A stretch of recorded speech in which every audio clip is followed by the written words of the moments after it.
Friends subscribe करंतु ओडिया जियो channel को एवं दबांतु ही बेल को जहा फल आपण को सब वीडियो अपडेट सबुठारु प्रथमे मिलिबो। फ्रेंड्स एक स्वास्थ्यवान व्यक्ति पई 7 रु 8 घंटा निद बहुत आवश्यक होइथाय। जो लोक माने गभीर निदरे सोइथांती सेही समय सेमानक शरीर कोमा अवस्था भरी होई जाइथाय। किछि अंग काम करबा मध्ये बंद कर दैथाय।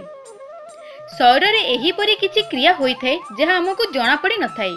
तेबे चलंतु फ्रेंड्स एहा पछर कारण जानिबा। नंबर 1 जेते बेले आमे गभीर निद्रा रे सोई थाउ सेही समय आम शरीर कोमा परिस्थिति भली होई जाइथाय। डॉक्टर को कहिबा अनुसार एही परी अवस्था रे आम मस्तिष्क अवचेतन अवस्था रे थाए। नंबर 2 आमे निदरे थिबा हेतु किछि शारीरिक क्रिया करि पारि न थाउ, किंतु आपण को जानि आश्चर्य लागिबो कि निदरे भी आम आखि हलचल होई थाए। केतेक गवेषणा मध्ये जणा पड़िछि कि आखि केबे मध्ये सोई न थाए।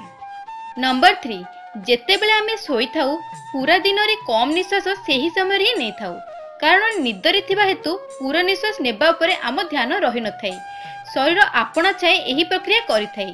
नंबर 4 सोइबा समय रे नाक एवं गଳାर शिरा संकुचित हो जाय थाए, जेउथि पय आमे आवश्यक ठारू कम निश्वास नै थाउ, किंतु आपण को जानि आश्चर्य लागिबो कि एही समय रे हमर मृत्यु होय न थाए।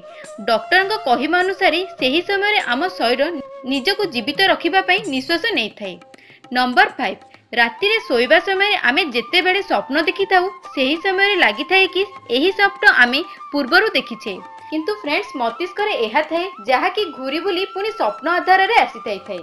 तो फ्रेंड्स एही वीडियो रे आपण माने जानिले निदरे सोइथिबा समय रे मनुष्य सहित कोन कोन घटी थाए। जदि फ्रेंड्स हमर ए वीडियोटी आपनको पसंद आसिला तेबे लाइक एवं शेयर करबा पे भूलंतु नहीं।